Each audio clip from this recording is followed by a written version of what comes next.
ओम श्री राम जय राम जय जय राम। ओम श्री राम जय राम जय जय राम। ओम श्री राम जय राम जय जय राम। ओम श्री राम जय राम जय जय राम। ओम श्री राम जय राम जय जय राम।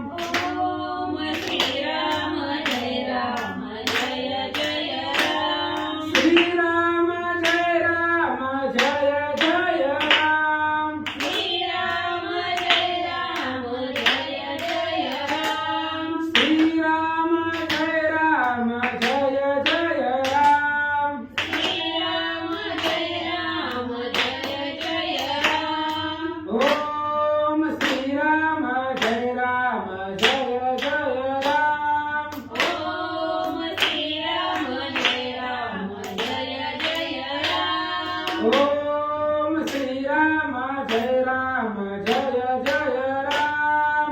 ओम श्री राम जय राम जय जय राम। श्री राम जय राम जय जय राम। श्री राम जय राम। श्री राम जय राम जय जय राम। ओम श्री राम जय राम जय जय राम।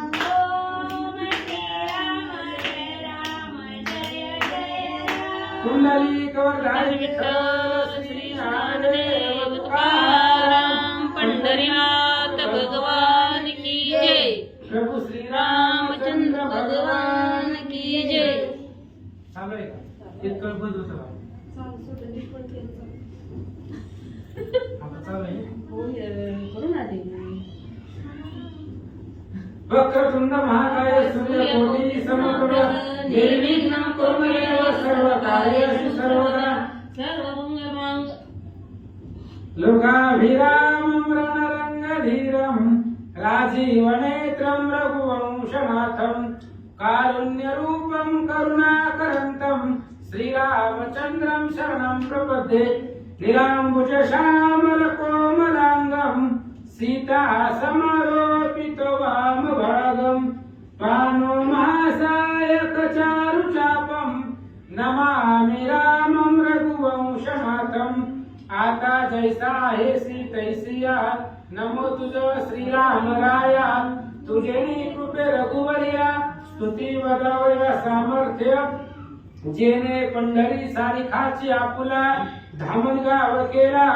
वैकुंठ धीपती विठ्ठल सखा सोयरा जोडियेला। जो का भूतळवटी भक्त विरक्त विख्यात जो बोधला त्या श्री संत मानकोजी चरणी साष्टांग मी घातला। वचन ऐका कमळापती माझी अंकाची विनंती कर जोडितो कथे काळी आपण असावे जवळी। पुंडलिक वरदाई विठ्ठल श्री ज्ञानदेव तुकाराम पंढरीनाथ भगवान की जय। प्रभु श्री रामचंद्र भगवान की जय। कपिवर्य महारुद्र हनुमान की जय। श्री गणेशाय नमः। श्री सरस्वते नमः। श्री गुरुभ्यो नमः। जय जयाजी गुरुराया मयूरेश्वर महाराजाया। नमन तुझिया पाया कराचाया कृपेची ग्रंथ करते मनोहर सुत। प्रारंभीला सुरुवातीला सांगतात गुरुर ब्रह्मा गुरुर विष्णू अशा प्रकारचे असणारे गुरु समर्थ आणि त्या सद्गुरूच्या कृपेची छाया आमच्यावरती अखंड असावे म्हणून पहिलं नमन सद्गुरूला महाराज करतात। तुमची या कृपेची नौका परतीला न्यावे बालका। मणितरीला जो अलंकार तो सिद्धीने का दयानिधी। ग्रंथ करते मनोहर सुत सांगताय तुमची या कृपेची नौका। तुमच्या कृपेरूपी नौकामध्ये तुमचं लेकरू बसलेलं आहे आणि त्या तुमच्या लेकराला पैरतिलावरती कृपेच्या नौकेमध्ये बसून घेऊन जावा। तुमच्या लेकराच्या मनामध्ये जी इच्छा आहे हा ग्रंथ पूर्णपणा सिद्धीला जावा ही त्याची अपेक्षा इच्छा आहे आणि तुम्ही तुमच्या कृपेनं त्याची इच्छा मनोरथ सिद्धीला न्यावं पूर्णतेला न्यावं महाराज सांगतात. ऐका आता श्रोतेजन कथा हे पुण्य पावन जे ऐकता वैकुंठ भुवन लक्ष्मी नारायण संवाद हा. ग्रंथ करते मनोहर सुत सांगतायत आता ऐका कथा आहे पुण्य पावन अशा प्रकारची भगवंताची कथा आहे. जी कथा ऐकल्यानंतर ना वैकुंठाला जाता येतं ज्या कथेच्या पुण्यावरती अशा प्रकारची कथा आहे. मग कथेमध्ये काय आहे? लक्ष्मी नारायण संवाद. भगवान श्री विष्णू आणि माता लक्ष्मी दुधाच्या समुद्रामध्ये वैकुंठामध्ये शेषाच्या पलंगावरती बसले असताना लक्ष्मीने विचारलेले प्रश्न आणि भगवंतानं दिलेली उत्तर म्हणून लक्ष्मी नारायणाचा संवाद ऐका. ऐका हो श्रोते सर्व ब्राह्मणांचे महात्म्य अपूर्व मागे कथिले तुम्हाला सर्व आता अपूर्व आकर्षीचे. ऐका श्रोते हो ऐका ब्राह्मणाचं महात्म्य आहे. 4 अध्याय झाले ग्रंथाचे. पहिल्या अध्यायापासून ग्रंथकर्त्याने ब्राह्मणाचं महात्म्य सांगितलं. काल 3 ब्राह्मणाची कथा सांगितली. धन आणलं कोणी, धन नेलं कोणी आणि मार भेटला कोणाला. हे भगवंताची लीला आहे. कारण पूर्वजन्माचं इथे आपण म्हणतो बघा आमच्या जीवनामध्ये एवढा परमार्थ देवदेव करतोय आणि आमच्या जीवनाला सारखं दुःखच आहे. ह्या जन्मात तू परमार्थ करायला आहे. पण बोध लीलांबरीमध्ये ग्रंथकर्ते सांगतायत अनंत जन्मीचे पाप फळले. एका जन्मीचं पाप नसतंय, अनंत जन्मीचं पाप कुठेतरी आपलं ते असणारं ते पाप आडवं आलेलं असतं म्हणून आपल्या जीवनाला दुःख असतं. अशा प्रकारची काल 3 ब्राह्मणाची कथा सांगितली आणि आता पुढं ब्राह्मणाचं महिमान सांगतात. ऐका. श्री विष्णू स्वयंपण लक्ष्मी प्रती करत असे श्रवण त्याची ऐका सावधान करुणी मन एकाग्र पै. भगवान श्री विष्णू स्वतः लक्ष्मीला ऐकवतायत. लक्ष्मी माता श्रवण करतायत. भगवंत कथा सांगतायत आणि तीच कथा जी लक्ष्मीला भगवंतानं सांगितलेली आहे ती कथा मन एकाग्र करून ऐका असं ग्रंथकर्ते सांगतात. एकदा मिळवून सर्व कृष्ण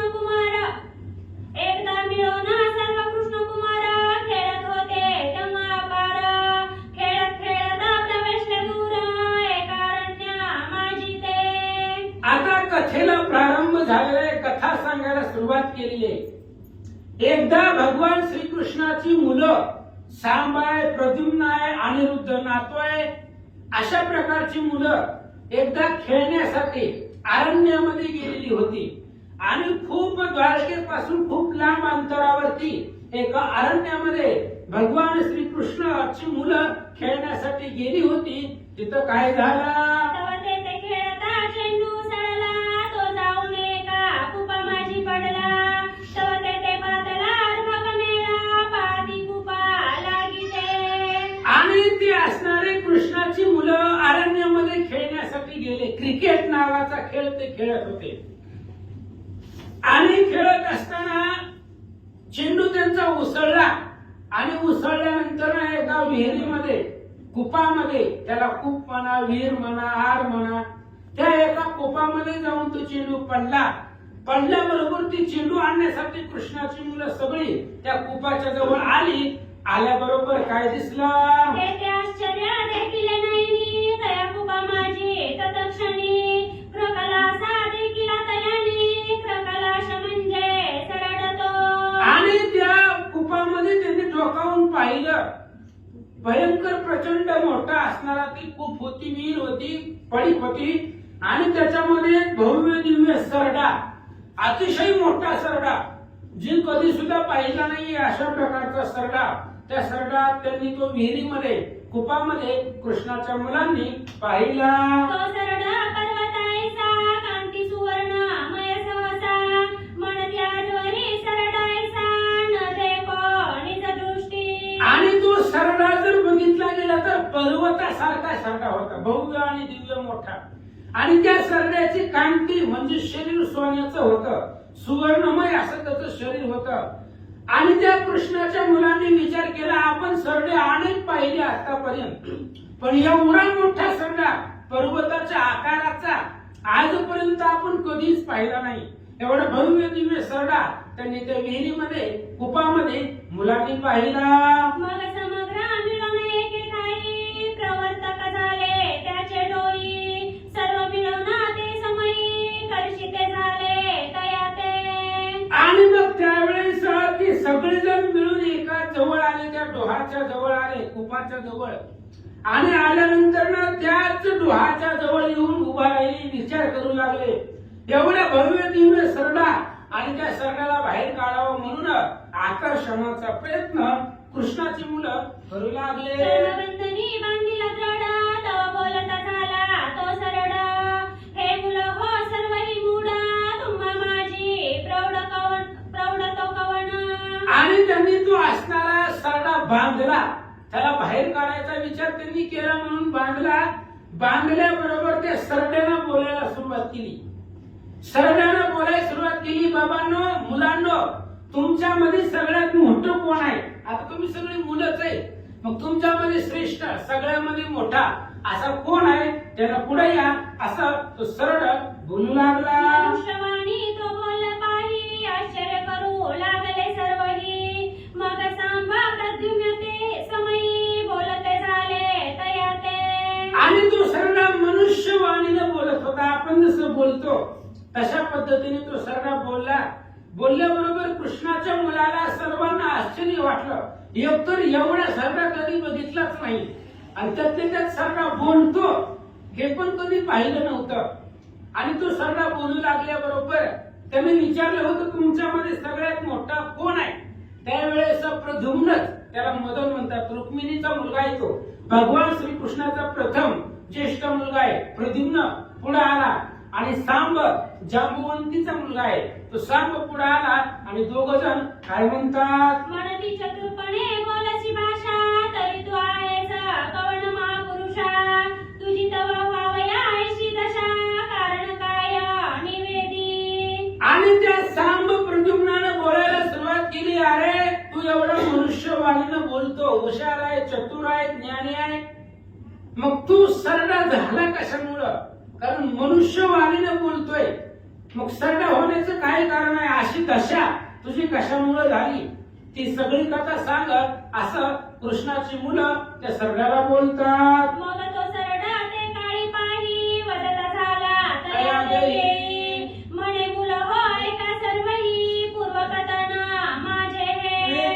आणि अशा प्रकारचा तो असणाऱ्या कृष्णाच्या मुलाने विचारल्याबरोबर तो असणारा सरळ बोलायला सुरुवात केली. त्याला म्हणजे ऐका, मी पूर्वी त्या ठिकाणी पूर्वी माझी अशी दशा कशामुळे झाली, पूर्वकथन, याच्या पाठीमागची कथा मी तुम्हाला सांगतो, लक्षपूर्वक ऐका. असा तो सरडा कृष्णाच्या मुलांना, सांब प्रद्युम्नाला बोलू लागला.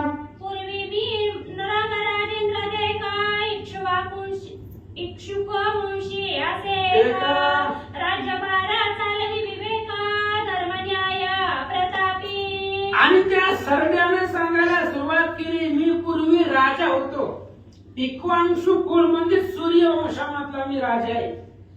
आणि सूर्यवंशामध्ये राज्य करत असताना माझं नाव मृग राजा आहे.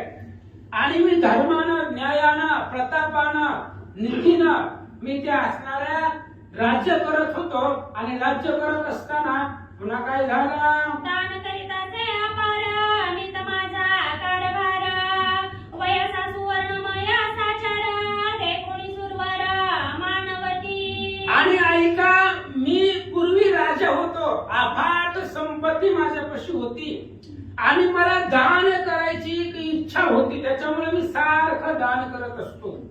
आणि माझं ऐश्वर्य पाहिल्यानंतर ना, मी दाता एवढा दाता आहे ही सर्वांनी पाहिल्यानंतर ना, सुरवरांनी सुद्धा मला मान्यता दिली. म्हणजे त्यांना सुद्धा पटलं, दाता असावं तर अशा प्रकारचा दान धर्म अधिक महिन्यामध्ये मी करत होतो.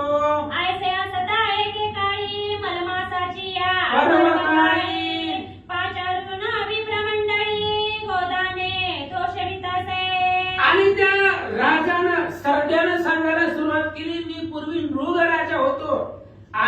असाच मल मासामध्ये म्हणजेच अधिक महिन्यामध्ये हा पर्व काय साधला हा पर्व काळ गेला अंतरीचा मळ.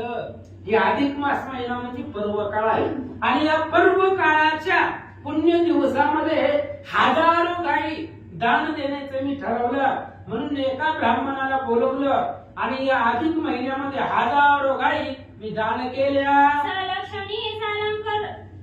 सलक्षणी सालंकार युक्त सहस्र गोदाने देतसे नित्य.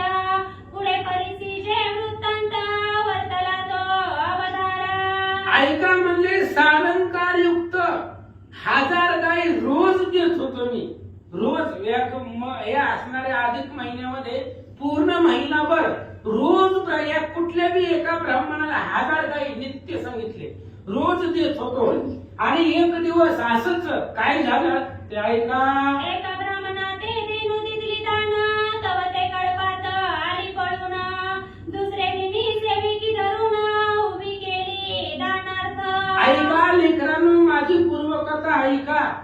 याच अधिक महिन्याच्या कालावधीमध्ये पुण्य काळामध्ये पर्व काळामध्ये एका ब्राह्मणाला मी 1000 गायी दिल्या आणि त्या 1000 गायीमधली एक गाय ज्या ब्राह्मणाला दिल्या होत्या 1000 त्याच्यामधली एक गाय पळून आली माझ्या कळपामध्ये. मला माहितीच नाही पळून आलेली. आणि पळून आल्यानंतर पुन्हा दुसऱ्या दिवशी दुसऱ्या 1000 गायी द्यायच्या होत्या म्हणून दुसऱ्या दिवशीच्या 1000 गायी तयार केल्या. आणि ज्या ब्राह्मणाला 1000 गायी दिल्या होत्या त्यातली एक गाय पळून आलेली होती. आणि दुसऱ्या दिवशी दुसऱ्या ब्राह्मणाला दुसऱ्या 1000 गायी दिल्या त्याच्यामध्ये ती गाय दान दिली. मी संकल्पयुक्त पायी दान दिले ते समयी. ब्राह्मण घेऊन जाता स्वगृही पूर्व दिवशीचा भेटला द्विजवर. आणि असं झालं. मग दुसऱ्या दिवशी दुसऱ्या ब्राह्मणाला 1000 गायी दिल्या आणि 1000 गायी दिल्यानंतर ना पुन्हा काल ज्या ब्राह्मणाला 1000 गायी दिल्या होत्या त्याच्यातली एक गाय नव्हती. आणि मग ह्या दुसऱ्या ब्राह्मणाला 1000 गायी दिल्या त्या गायी घेऊन चालला होता. आणि कालचा ब्राह्मण आला आणि त्याला ह्या कल्पामध्ये त्याची गाय ओळखली आणि ओळखल्याबरोबर तो त्याची गाय घेऊन चालला. तेवढ्या दान दिलेला ब्राह्मण काय म्हणू लागला. ओळखली म्हणे माझे काल दान आली. एरू म्हणे राय आत्ताची दिदली मजला कुणी स्वामिया. आणि कालच्या ब्राह्मणाने सांगितलं महाराज ही गाय माझी आहे. कालच मला राजाने 1000 गायी दान दिले त्यातलीच ही गाय आहे. त्या ब्राह्मणाने सांगितलं तुला काल दिली होती पण मला आत्ताच दिले. मला 1000 गायी राजाने दिलेली आहेत आणि मी ती घेऊन चाललोय त्यामुळे तुझा अधिकार नाहीये. तुला काल दिल्या होत्या आता ती कुठे गेल्या कसे सांभाळायचं ते तुझा प्रश्न आहे. आज मला राजाने 1000 गायी दान दिलेली आहेत.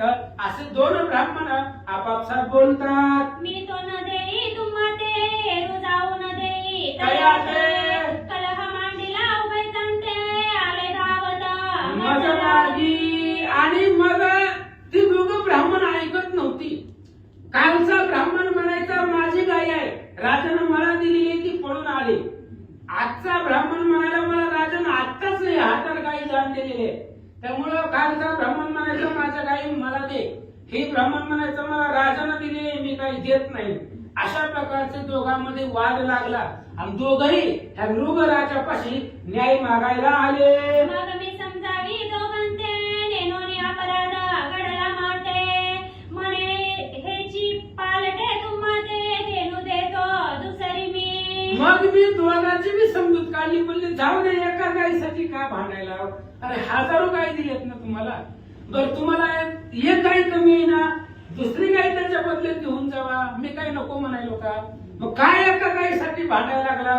पण दोघं बी ब्राह्मण ऐकायला तयार नव्हते. कालचा म्हणायचं तुम्ही अगोदर मला दिली होती ती पळून आली आणि आजचा म्हणायचा मला राजाने दिलेली आहे त्यामुळं मी गाय देणार नाही. कालचा म्हणायचा मी गाय घेतल्याशिवाय जाणार नाही. राजा म्हणू लागला अरे एक गाय सोडा. या गायीच्या बदल्यामध्ये सोनं चांदी 1000 गायी तुम्हाला देतो. पण दोघं पण तीच गायीसाठी भांडण एकमेकांमध्ये करू लागले. ऐसे तया ते समजाविता तव ते न ऐकती उभयता. मग सहस्र गोदाने तत्वता जावया सिद्ध झालो. दोघ जणांमध्ये कलह मांडला एका गायीसाठी. पण दोघही ऐकायला तयार नव्हते. दोघही वादाला पेटलेले होते. मी सांगितलं बाबा नो एक गायी द्या सोडून कालच्या ब्राह्मणाला म्हणून तुमच्याकडे पत्न पळून आली ते सोडून ती गाय हे एका गाई बघते 1000 गाई घेऊन जावा. मी नाही म्हणालो का तुम्हाला काय एका गायीसाठी भांडायला लागला. दोघं बी ऐकायला तयार नव्हते. असं तो सरडा सांगू लागला. एका धेनुचे पालटे सहस्र द्यावया नेते सिद्ध झालो असे हट्टे परिणाय कधी उभयता. आणि त्या एका गायीच्या बदल्यामध्ये 1000 गायी देण्यासाठी मी तयार झालो सिद्ध झालो. पण ते दोघं बी ऐकायला तयार नव्हते. ते एकाच गायीसाठी भांडत होते. कालचा म्हणायचं मला राजानं गाय दिली माझ्याकडे पत्न पळून आली. आजचा ब्राह्मण म्हणायचा आत्ताच राजानं मला 1000 गायी दिलेली आहेत मी तुम्हाला देणार नाही. अशा प्रकारे दोघही भांडत होते एका गायीसाठी. राजा सांगत होता कोणीतरी एकानं ते गायी सोडा त्याच्या बदल्यात 1000 गायी तुम्हाला देतो. पण ते दोघही ऐकायला तयार नव्हते. माझं ते सांगती शास्त्रधार संकल्पे बद्ध झाला तो द्विजवर तया पालटे अन्य विचार तरी पाप घोरते असे. आणि ते ब्राह्मण मला शास्त्र सांगू लागले शास्त्राच्या आधारानं बोलू लागले. राजा 1000 गायी देत असताना तू संकल्प केलेला आहे. ब्राह्मणाला ज्यावेळेस गायी दिल्या ना त्यावेळेस तू संकल्पित हे गायी आहेत आणि संकल्प सोडून दिलेल्या गायी आम्हाला दान दिलेल्या आणि त्या बदल्यामध्ये दुसरं काही घेणं म्हणजे पाप आहे. अघोर पाप शास्त्रामध्ये सांगितलेलं आहे. त्यामुळे माझीच गायी जी संकल्प सोडून तू दिलेली आहे तीच मला पाहिजे असं ब्राह्मण बोलू लागला. हो विक्रिया समान जाण पाप गडे हो तेने दारुण म्हणून शापिले मज लागून प्रकलाच होई पापिष्ट्या. आणि मग त्या ब्राह्मणाने सांगितलं ऐक म्हणले गोविक्रया समान ते पाप लागत. संकल्प सोडून गायी दान दिलेली तू आहे त्याच्यामुळं गायीमध्ये बदल करता येत नाही. त्या गायीच्या बदल्यामध्ये दुसरी कुठलीही गाय किंवा एखादी वस्तू घेता येत नाही. शास्त्रामध्ये ते पाप सांगितलेलं आहे. संकल्प सोडून जे आम्हाला दिलेले तीच दे. दोघही ब्राह्मण ऐकायला तयार नव्हते. मग दोघही ब्राह्मणाला राग आला आणि दोन्ही ब्राह्मणाने मला शाप दिला की मोठा सरडा होऊन एका विहिरीमध्ये पडशील अशा प्रकारचा शाप राजाला त्या ब्राह्मणाने दिला. विनाकारण हा शाप त्यांनी दिला हो मजला कोणी मग प्राप्तीत झालो मधुरवाणी मग उशाप वाणी बोल असू द्या. विनाकारण हा शाप त्यांनी दिला हो मजला कोणी मग प्राप्तीत झालो मधुरवाणी मग उशाप वाणी बोलिले. आणि मग त्या दोघांनीही मला विनाकारण शाप दिला. राजाचा काही अपराधच नव्हता ना. त्याचा नियम काय होता या अधिक महिन्यामध्ये 30 दिवस किंवा 31 दिवस जेवढे असतील तेवढे रोज 1000 गायी ब्राह्मणाला दान द्यायच्या असा त्याचा नियम होता. मग आता राजानं त्याच्या नियमानुसार गायी दान दिल्या. पहिल्या ब्राह्मणाला गायी दान दिली होती त्याच्या काळातली गायी पळून आली पण तीच गायी दुसऱ्या ब्राह्मणाला दिली. राजाचा काय दोष आहे अपराध आहे. राजाला माहिती की नव्हतं केव्हा पळून आलती. पण त्या ब्राह्मणाने शाप दिला राजा तू एक मोठा सरळ होऊन एका कोपामध्ये पडशील. राजा घाबरला कारण ब्राह्मणाची वाणी ब्राह्मणाचे शब्द खोटे होणार नाही. राजा मधुर वाणीनं त्यांच्या पाया पडला. सांगितलं महाराज शाप द्या.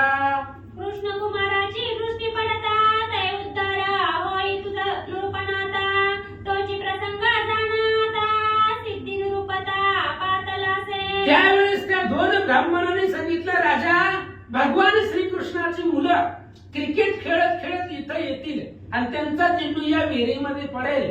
त्यावेळेस कृष्णाची मुलं या विहिरीच्या जवळ कुपाच्या जवळ येतील डोकावून पाहतील आणि कृष्णाच्या मुलाची नजर तुझ्यावरती त्या सरड्यावरती पडल्यानंतर ना तुझा सरड्याचा देह बदलेल आणि पूर्वीचा जो मृगराज आहे तू उद्धरून जाशील अशा प्रकारचा उशाप त्या ब्राह्मणाने दिला. पुढे कालांतरे करून देह झाला विसर्जन यमदूते ओणी जाण नेले मज लागून यमलोका. पुढे कालांतरानं मी मेलो माझं देह विसर्जन झाल्यानंतर ना यमनगरीचे लोक आले. खरं तर वैकुंठातनं विष्णुदूत यायला पाहिजे होते. धर्मानं वागणारा राजा होता अयोध्येचा राजा होता. पण असो पूर्वजन्माचं काही पाप असते म्हणून कसं मेल्यानंतर यमलोकच येतात घेऊन जायला. ते तर यमलोकाला गेल्यावर पुन्हा ठरवतात कुठं न्यायचं वैकुंठाला न्यायचं का स्वर्गाला न्यायचं.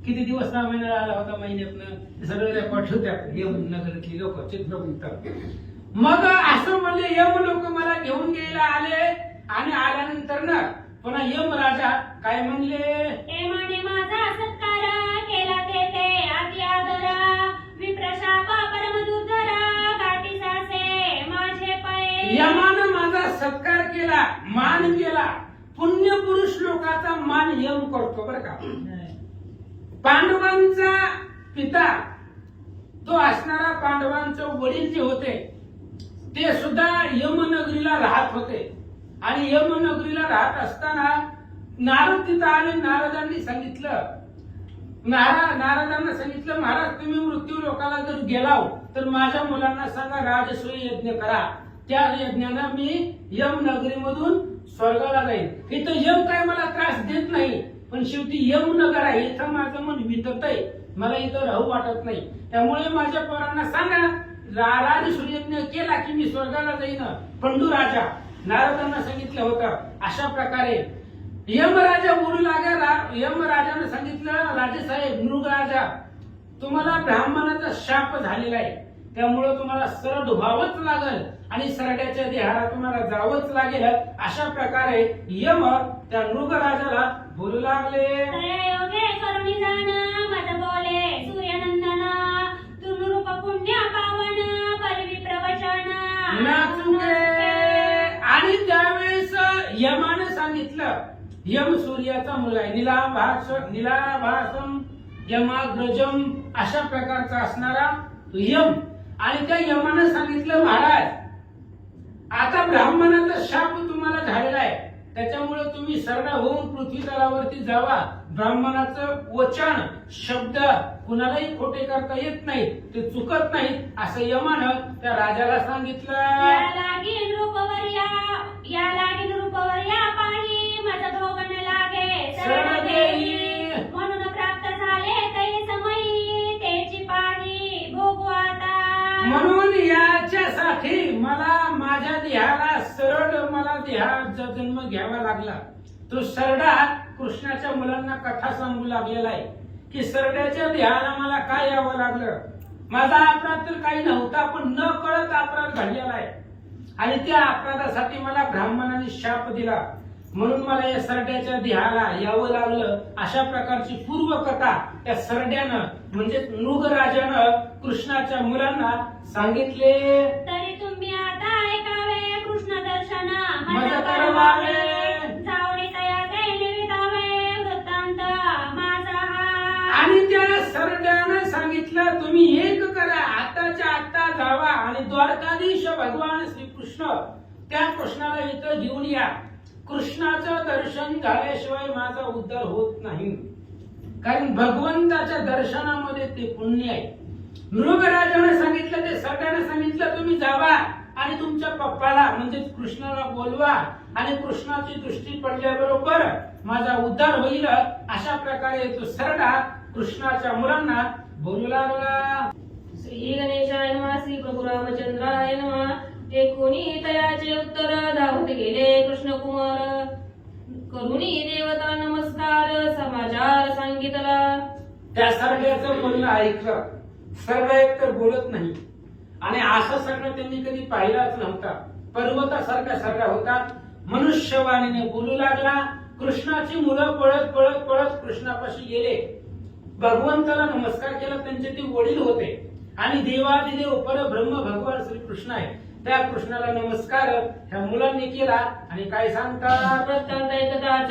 देवे धावले युग पुंगवे दर्शन होताची रमाधवे उद्धार केला तत्काळी आणि लगेच त्यावेळेस भगवान श्रीकृष्णानं ऐकला वृत्तांत ऐकल्याबरोबर लगेच भगवान श्रीकृष्णानं धाव घेतली त्या कोपाजवळ आणि भगवंताचं दर्शन झाल्याबरोबर त्या नृगराजाचा त्या सरड्याचा उद्धार झाला पाहुनिया स्वदेहासी नगराजा प्रवर्तला स्तुतीसी हे जनार्दना ऋषिकेशी तोंडी पाशाशी माझिया आणि स्वदेह त्याला निर्माण झाला दिव्य देह त्याला प्राप्त झाला आणि त्या दिव्य देहानं तो भगवंताची स्तुती करू लागला हे भगवंता भवपाश आहे भव समुद्र आहे ही भव समुद्रामधून माझी मुक्त करीने आशापाश तोडून आम्हाला सायुज्य नावाची मुक्ती आमच्या पदरामध्ये घाला, असं तो राजा भगवंताला बोलू लागला.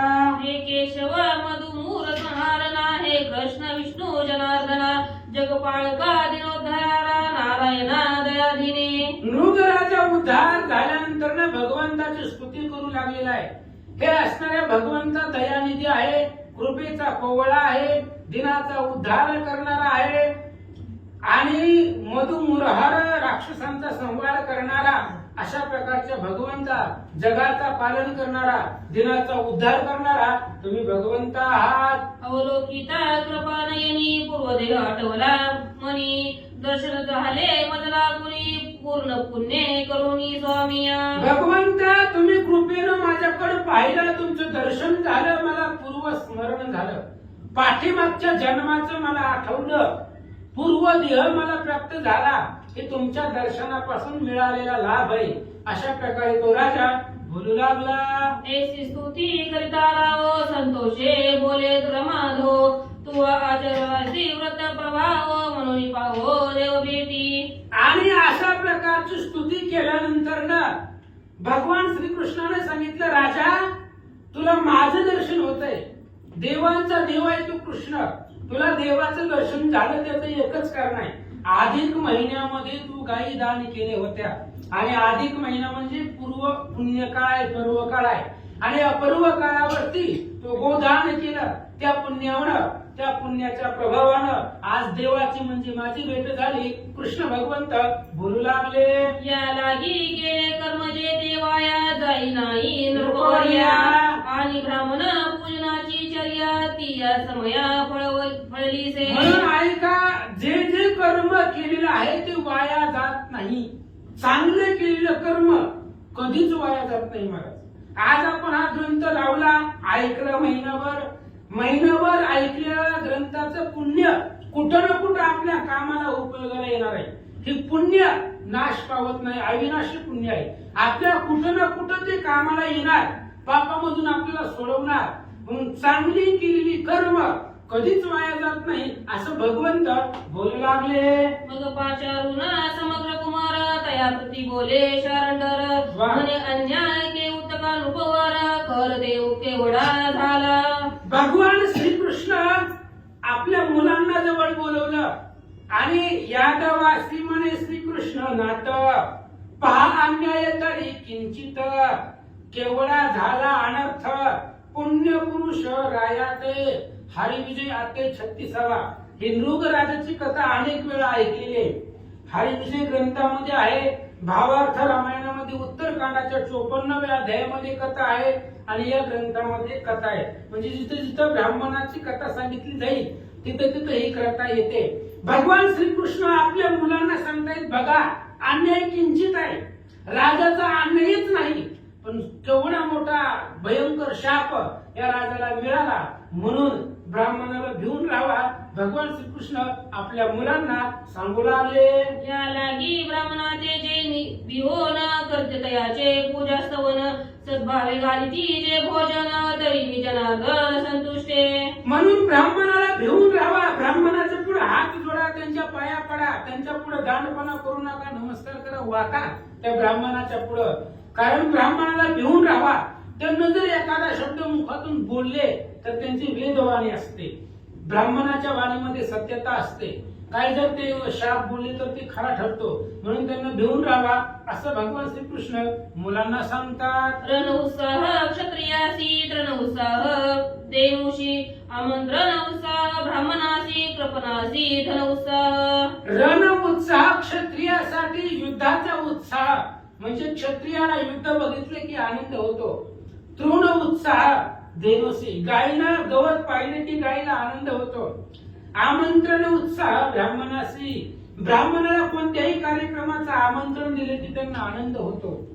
म्हणून आणि कृपणासी धन उत्साह, एखादा कृपण आहे, चिंगट आहे, आणि त्याला जर पैसा मिळतात असं जर कळलं तर त्याला तिथं आनंद होतो असं सांगतात. म्हणून ब्राह्मण भोजना येसे साधन तो अनिक नसे, म्हणून पूजावे सायासे समय नसाये अभ्यगत. म्हणून ब्राह्मण भोजनासारखं पुण्य कशामध्येच नाही, तरुण जाण्यासाठी साधन नाही. या अधिक महिन्यामध्ये ब्राह्मणाची पूजा करा आणि त्यांना भोजन घाला. अशा प्रकारे कृष्ण भगवान श्री विष्णू लक्ष्मीला सांगतात. जरी शक्ती ही नाही द्यावयासी आणि शक्ती नाही दानासी, तरी नमन की जे रुचत भावेसी तेने द्विजासी संतोष. समजा एखाद्याला जेवण देण्याची शक्ती नाही, म्हणजे ऐकत नसेल, गरिबी असेल, एखाद्याला जेवण देण्याचे तेवढी त्याच्यापाशी इष्टिक नसेल, तर पाणी द्या. समजा घरामध्ये पाणी पण नाही, काहीच नाही घरामध्ये देण्यासाठी, हात तर आहेत देवाने दिलेले, नमस्कार करा त्या ब्राह्मणाला, त्यांचे आशीर्वाद घ्या. अशा प्रकारे भगवंत सांगतात. इतकेही न घडे जरी अभ्यंग स्नान सत्कारी, यासी तो वेचावे न लागे पदवी, आली यासी मुष्टीभरी अर्पावे. एवढं जरी नाही घडलं तरी त्याला हातपाय धुवायला पाणी तरी द्या, सांडपाणी त्याला हातपाय धुण्यासाठी द्या, बसायला आसन द्या, एखादी चटई टाका, सतरंजी टाका, काय तुमच्या घरामध्ये असेल ती टाका. याला तर पैसे लागत नाहीत ना, आणाय असे आहे, बिगर धनाचा आहे. अशा प्रकारची सेवा, सूक्ष्म सेवा ब्राह्मणाची या अधिक महिन्यामध्ये करा. भगवंत सांगतात. अहो या ब्राह्मणासाठी अवतार घे मी जगजेटी, वा. स्वयं सोयी आटाटी ब्राह्मणासाठी केवळी. अहो भगवंत सांगतायत या ब्राह्मणासाठी मी अवतार घेतोय आणि किती कष्ट या ब्राह्मणासाठी होतंय मला माहितीये. अंबऋषीसाठी जन्म सोसलेले दुष्ट निर्दळीले किती एक. अंबऋष राजाला दुर्वासाने शाप दिलेला होता आणि त्या दुर्वास ऋषी अंबऋषीला छळण्यासाठी आलेले होते. त्यावेळेस भगवंतानं गर्भवास सोसले. सुदर्शन त्या दुर्वासाच्या पाठी लावली, तर बारशीमध्ये भगवंतानं अवतार घेतला. कशासाठी? दुर्वासाच्या अंब ऋषीच्या संरक्षणासाठी. म्हणून ब्राह्मणाच्या वचनासाठी मी काही करतो. ब्राह्मणाचा अतिक्रम सर्वथा न करी रघुत्तम, आदरीला लौकिक धर्म, बंधू उत्तम उठवावया. लक्ष्मणाला शक्ती लागली. बर लक्ष्मणाला उठवायला रामाला अवघड होतं का? नुसतं पाठीवरून डोक्यावरून हात फिरवला असता तरी लक्ष्मण उठला असता. पण त्याच्या पाठीमाग दोन कारण आहेत. पहिलं कारण असं, रामाने विचार केला माझा भाऊ 14 वर्ष झोपला नाही, लक्ष्मण झोपला नाही वनवासामध्ये, मग या शक्तीच्या निमित्ताने एक रात्र का होईना त्याला विश्रांती मिळेल, हनुमान पर्वत घेऊन येऊस तर का होईना माझा भाऊ झोपल, म्हणून रामानं उठवलं नाही. दुसरं एक कारण, ब्राह्मणाचा अतिक्रम, ती शक्ती होती ती ब्रह्मदेवाची होती आणि ब्राह्मणाचा अतिक्रम रामचंद्र करत नाही, म्हणून लक्ष्मणाला उठवलं नाहीये. ब्राह्मणाच्या शब्दाच्या बाहेर मी जात नाही. भगवंत सांगतात. ब्राह्मणाचे लांछन पाही स्वयंही मिरवी तर दई, ब्राह्मणेचे दैवत नाही भूमंडळा या माजारी. ब्राह्मणांचे लांछन, लांछन म्हणजे लाथ. भृगु ऋषीची लाथ भगवंतानं हृदयावरती सहन केली आणि त्या असणाऱ्या लाथेचा पायाचा ठसा आजही पांडुरंगा पंढरपूरला जर गेला तर पंढरपूरच्या पांडुरंगाच्या मूर्तीवरती, छातीवरती आजही भृगु ऋषीने मारलेले ते लाथेचे वन आहेत, ठसा आहे. म्हणून ब्राह्मणाचे कोणतेही शब्द मी उल्लंघन करत नाही, त्यांच्यासाठीच माझा देह आहे. ते जसं बोलतील तसं मी करतो. भगवंत सांगतात. एसिया परी शिकवण कुमारा सांगे श्रीकृष्ण, या उपरी कथा अवलोकून श्रोते जन परिसो. अशा प्रकारची कथा भगवान श्रीकृष्ण आपल्या मुलांना सांगत होते आणि सांगत असताना शिकवण देत होते. बघा तुमच्या समोरचं उदाहरण आहे. प्रत्यक्षाला प्रमाणाची गरज नाही. जे प्रत्यक्ष डोळ्याने बघितलंय त्याला पुराव्याची काय गरज आहे? म्हणून तुम्ही पाहिले सरडा, त्या सरडेनेच तुम्हाला कथा सांगितली की राजाचा अन्याय नव्हता तरी त्याला शाप मिळाला, म्हणून ब्राह्मणाला घेऊन राहा. भगवान श्रीकृष्ण सांगतायत, ग्रंथ करते मनोवर सांगतायत. आता पुढची कथा लक्षपूर्वक ऐका. मग दोन रग राज शिरोमणी दिव्य देव पाहुनी ते दक्षिणी, आरूढ झाला विमानी नमस्कारोनी हरी ते.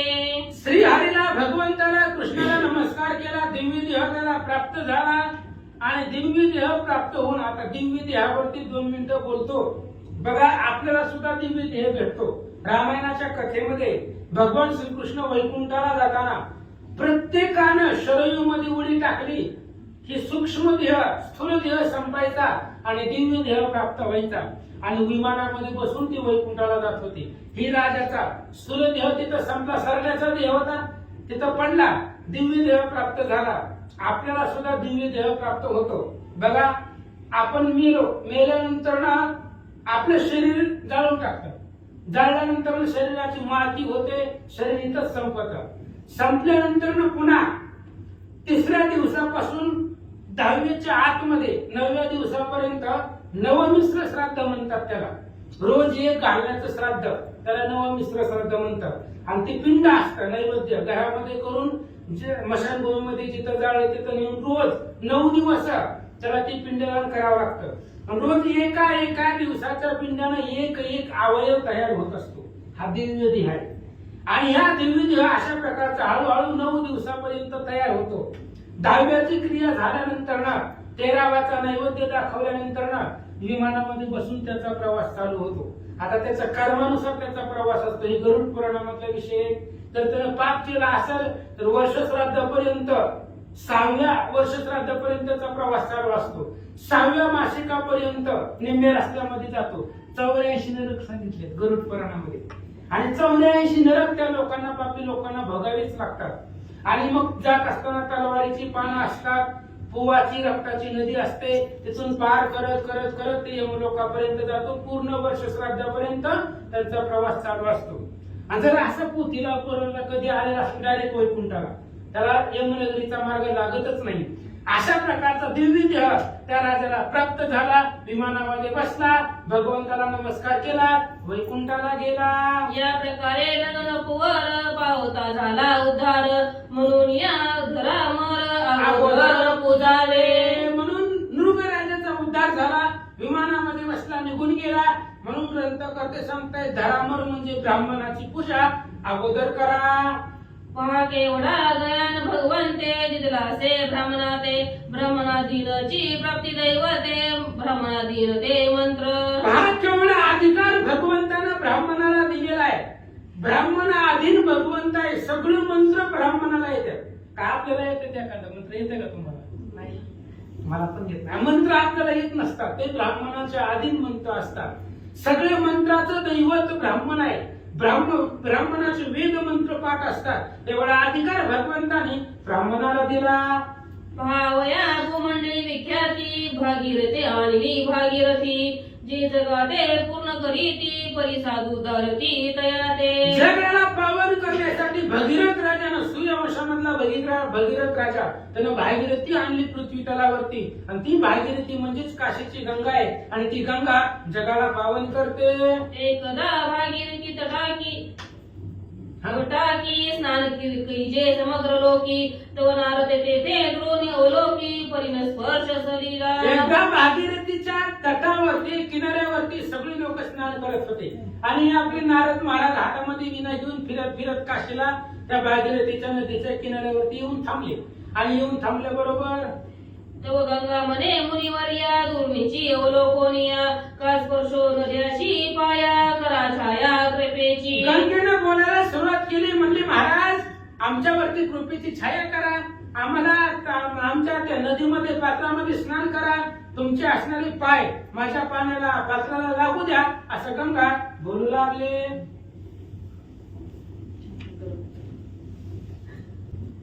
तव नारद म्हणे ते समयी तुझे पवित्र नाही, तव दर्शनाची पाही मुक्ती होई प्राणिया. गंगेने सांगितलं महाराज नुसतं किनाऱ्यावरती बसू नका, आमच्या पात्रामध्ये स्नान करा. तुम्ही साधू संत आहात, तुमचेही पाय आमच्या पात्राला लागू द्या. कोण? गंगा, काशीची गंगा भागीरथी नारदांना बोलते. नारदजी सांगतायत, हे बघा, तुमच्या दर्शनानंच पाप संपत. तुमचं दर्शन झाली, वाचे म्हणता गंगा गंगा, सकळ पातके जाती भंगा. तुकाराम महाराजांचा अभंग आहे. नुसतं नाव जरी घेतलं गंगेचं, दर्शन जरी घेतलं तरी पाप संपत, असं नारद महाराज गंगेला बोलतात. मग स्नान केली या सकळ, क्षाळ न होये अंगाचे मळ, पाप न उरे तिळभर, राहे अचळ भ्रमाभुवनी. मग नारदांनी सांगितलं, गंगा माता तुमच्या या असणाऱ्या पात्र पात्रामध्ये पाण्यामध्ये जर स्नान केलं तर मग सगळ्या अंगाचा मळ, अंगातला पाप, अंतकरणाचा मळ संपला जातो आणि तो व्यक्ती ज्यानं गंगेमध्ये स्नान केलेला आहे तो व्यक्ती सायुज्य सदनाला ब्रह्मभुवनाला जातो. महर्षी नारद सांगू लागले, तो गंगा बोले मुनिराया, जैसे मी आले हो या ठाया, तैसा निमोचन आठवा हृदया माझी आसे की. आणि त्यावेळेस गंगा बोलू लागली, ऐका इथं मी कशासाठी आलेले आहे, माझा नियम काय आहे. भगीरथ राजानं भागीरथी नदीला पृथ्वी तलावरती आणलं त्यावेळेस तर माझा नियम काय आहे मनामध्ये आठवा. जगाचे पापाचे क्षालन, ते तो होत असे माझेन, परी माझे पाप मोचन, तुमचे निदान होत असे. गंगेने सांगितलं, महाराजजी जगाचं पाप जे आहे, आता लोक काही पाप करून येतात, गंगेमध्ये स्नान करतात, त्यांचं पाप संपत, पण त्यांचं पाप मला लागतंय, माझं पाप कसं संपणार. म्हणून तुमच्यासारख्या साधूच्या दर्शनानं माझं पाप संपेल असं गंगा नारदांना बोलते. मग हास्य करूनी देव ऋषी मार्जन मर्जन केले तिसी, प्रवेशता झाला भुवनासी, ब्रह्मलोकासी मुनिराव. नारदांना हसू आलं. नारदांनी त्या नदीच्या पात्रामध्ये स्नान केलं आणि स्नान केल्याबरोबर ब्रह्मभवनाला नारदजी विना घेऊन निघून गेले. असे साधूचे महिमान गंगावर तसे आपण, म्हणून प्रार्थितो तुम्हाला गुण, पूजा साधूजन आदरे. म्हणून ग्रंथकर्ते सांगतात अशा प्रकारे साधूचं महिमान स्वतः गंगा सांगू लागली. म्हणून ग्रंथकर्ते मनोहर सुत सांगतायत की साधू संतांचं, गायी ब्राह्मणाचं पूजन करा, त्यांना भगवंताला आनंद होतो. महाराज सांगतात, सामर्थ्या सोनी अंगी, शक्ती तुकार न पूजिता जगी, तरी तया एसा भागी, भुवनत्रयी नसेसी. अंगामध्ये सामर्थ्य असून शक्तीनुसार पूजा करा. ग्रंथकर्त्यांनी सांगितलेलं आहे तुमच्याकडे जेवढी संपत्ती आहे तेवढीच करा, जेवढं तुम्हाला शक्य होत आहे तेवढंच करा. साधू संतांचं पूजन करा, गायी ब्राह्मणाची पूजा करा, त्यानं मला आनंद होतो असं भगवंत लक्ष्मीला सांगतात. संसार तरी माईक, आयुष्य जान क्षणिक, येथे की जे पूर्ण विवेक, करा सार्थक देहाचे. ग्रंथकर्ते म्हणतायत देहाचं सार्थक करा. मानवी देह एकदाच भेटलेला आहे, मानवी देह सारखं सारखं भेटत नाही. आंधळ्याच्या हातामध्ये कावळा सापडावा तसा माणसाचा देह आपल्याला सापडलाय आणि आयुष्य जात आहे. आयुष्य थांबणार आहे का कोणाचं, प्रत्येकाचं आयुष्य चाललेलं आहे. आणि नरदेह हा कधी संपेल, काळ कधी घाला घाली काही सांगता येत नाही. क्षणिक आयुष्य आहे, कशाचीच गॅरंटी, सगळ्याची गॅरंटी देतो आपण, चपलीपासून सगळ्याची गॅरंटी देतो, पण नरदेहाची गॅरंटी आहे का, नाहीये. आपण बाजारात काही वस्तू घ्या, 6 महिन्याची 5 महिन्याची ती लिहून देतात, पण ज्यानं खरेदी केली त्याचीच गॅरंटी नाही. म्हणून नरदेहाची वॉरंटी गॅरंटी देता येत नाही. जोपर्यंत आहे तोपर्यंत सार्थक करा देहाचं सार्थक करा. महाराज सांगतात, धन असली असे अपरिमित, काही नयेची पैसावत, म्हणून की जे हिताहित, हृदयसी अनंत आठवणी. ग्रंथकर्त्यांनी सांगितलं धन असली हा अपरिमित, काहीच नाहीची संगाते. आजपर्यंत कोण धन घेऊन गेले हो संग, धन मिळवून कोट्यानु कोटी, संगे नये रे लंगोटी. तुकाराम महाराजांचा अभंग आहे. अरे अपरिमित धन तुमच्यापाशी आहे, पण तुमच्या सोबतीला काहीच येणार नाही. त्या धनाचा 1 रुपया सुद्धा ते मी दुसऱ्याचा असतंय, स्वतःचा नसतंय. काहीच तुमच्या सोबतीला येत नाही. म्हणून जोपर्यंत जिवंत आहे तोपर्यंत नरदेहाचं सार्थक करा. तुका म्हणे जन्म आल्याची सार्थक, विठ्ठलाची एक देखलिया. त्या भगवंताचं दर्शन घेत जावा, भूती पुराणाला येत जावा, भगवंताचं स्मरण करत जावा. ही देहाचं सार्थक करा. कारण महाराजांनी सांगितले तुमच्या सोबतीला काही येणार नाही. पहा त्या रावणाचे काय झाले. मनाच्या श्लोकामध्ये रामदास समर्थ सांगतायत.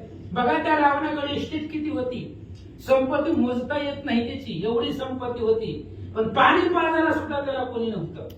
अशा प्रकारची अवस्था मानवाची होते. म्हणून भगवंताचं भजन करा आणि देहाचं सार्थक करा. महाराज सांगतात ऐसा कथा भाग रमाधवे कथिला जो स्वभावे जग हे पावन करावे म्हणून स्वभावे निवेदित. अशा प्रकारची कथा भगवान श्री विष्णू लक्ष्मीला सांगतायत. का सांगतायत? करमत नाही का त्यांना तिथं? टाइमपास होत नाही का? म्हणून कशामुळे सांगतात तर जगाच्या कल्याणा संतांच्या विभूती. भगवान श्री विष्णू लक्ष्मी बरोबर बोलतायत पण ही जगाच्या कल्याणासाठी आहे. त्यांचा संवाद जर मानवाने ऐकला तर माणसाचा उद्धार होतो, जगताचा उद्धार होतो. जग पावन करावं हे त्यांचा हेतू आहे. त्याच्यासाठी भगवंत लक्ष्मी बरोबर संवाद करतात. तोच अर्थात बलवा तुम्हा निवेदिला श्रोतिया सर्वा चित्ती संशय न धरावा पुराणी पाहावा प्रत्ययो. आणि ग्रंथकर्ते सांगतायत पुराणी पाहावा प्रत्यय. तुका म्हणे नाही विश्वास ज्या म्हणी पाहावे पुराणी विचारुनी. जर तुम्हाला विश्वास नसेल आमच्या बोलण्यावरती तर ग्रंथामध्ये बघा, पुराणामध्ये पहा. ही जी भगवान श्री विष्णू आणि माता लक्ष्मीचा संवाद आहे तीच संवादाची कथा 18 पुराणापैकी पद्म पुराण आहे. आणि त्या पद्म पुराणातली कथा व्यास महाराजांनी तिथं संस्कृत मध्ये सांगितलंय. ते संस्कृत आम्हाला कळत नाही म्हणून त्याचं प्राकृत भाषेमध्ये ग्रंथ लिहिला. ऐका. इति श्री अधिक मास महात्म्य ग्रंथ पद्मपुराणाचे संवत मनोहर सुत विरचित पंचमाध्याय गोडः. पुंडलिक